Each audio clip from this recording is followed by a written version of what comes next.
Hello दोस्तों, this is Neeru Dhama and welcome to our YouTube channel Dhama academy. शुरुआत करते हैं आज के नए टॉपिक से, जिसका नाम है class action.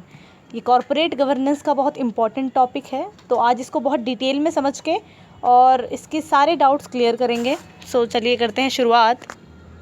The concept of class action suit is not novel to the world.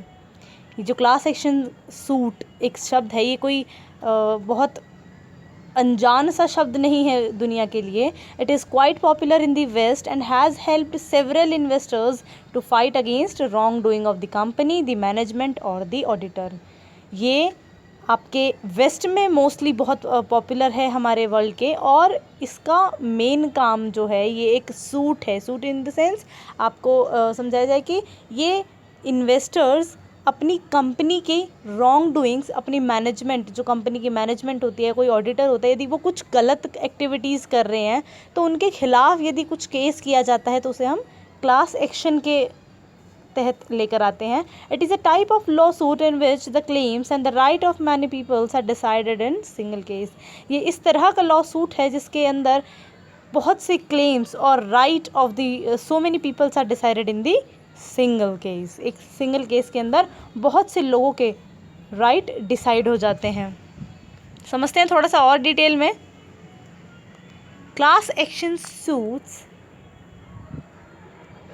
have paved way for the individual peoples to stand up against the most powerful corporation in the world and hold them for their dubious activity. Class action एक individual को power देता है कि दुनिया के किसी भी, कितनी भी शक्तिशाली कॉरपोरेट क्यों ना हो, उसके सामने यदि वो गलत काम करता है, यदि उसकी ड्यूबियस एक्टिविटीज़ होती हैं, तो उसके खिलाफ वो कुछ केस कर सकता है, और उसको वो पावर हमारा क्लास एक्शन सूट देता है। Class action has the same procedural requirement as any other civil case. जैसे कोई और सिविल केसेस होते हैं, ठीक उसी की तरह क्लास एक्शन के पास भी सेम प्रोसीजर रिक्वायरमेंट होती है। PIL, public interest litigation. पहले समझ लेते हैं PIL होती क्या है।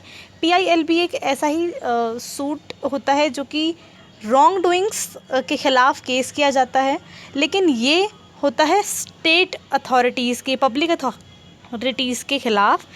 लेकिन क्लास एक्शन जो है वो कॉरपोरेट सेक्टर के लिए है। तो PIL can not be treated as a class action, as PIL can be filed only against the state or the public authorities.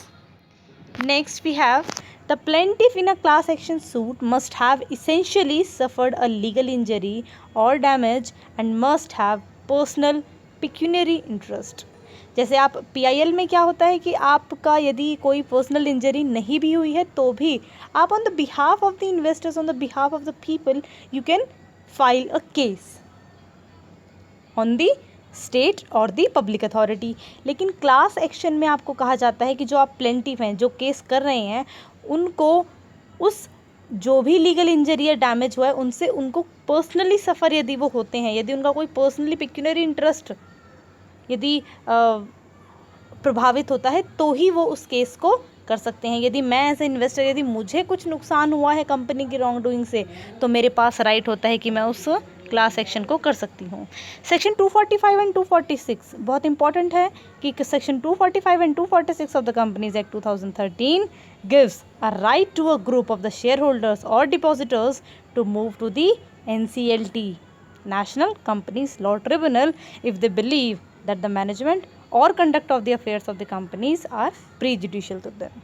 अर्थात सेक्शन 245 और 246 कंपनीज एक्ट 2013 का आप जैसे किसी भी ग्रुप ऑफ शेयर होल्डर्स और डिपॉजिटर्स को ये राइट देता है कि वो NCLT, जो कि हमारा नेशनल कंपनीज लॉ ट्रिब्यूनल है, उसके पास आप जा सकते हैं यदि आपको लगता है कि कोई भी प्रेजुडिशियल एक्टिविटीज़ कंपनीज़ के द्वारा आपके अहित में की गई हों। आशा करती हूँ क्लास एक्शन को बहुत अच्छे से समझ में आया होगा। क्या है क्लास एक्शन? कि कोई भी wrong doing of the companies के ख़िलाफ़ यदि आप एज अ इन्वेस्टर, और आपको पर्सनली उस इंजरी से आप प्रभावित हुए हैं, आपको कुछ हताहत हुई है उस उनकी रॉन्ग डूइंग या प्रेजुडिशियल एक्टिविटीज़ के तहत, तो आप उनके खिलाफ़ यदि केस करते हैं तो उसे आप क्लास एक्शन कहेंगे। Thank you so much for watching this and hope for the next good videos. Till that, tada, bye bye.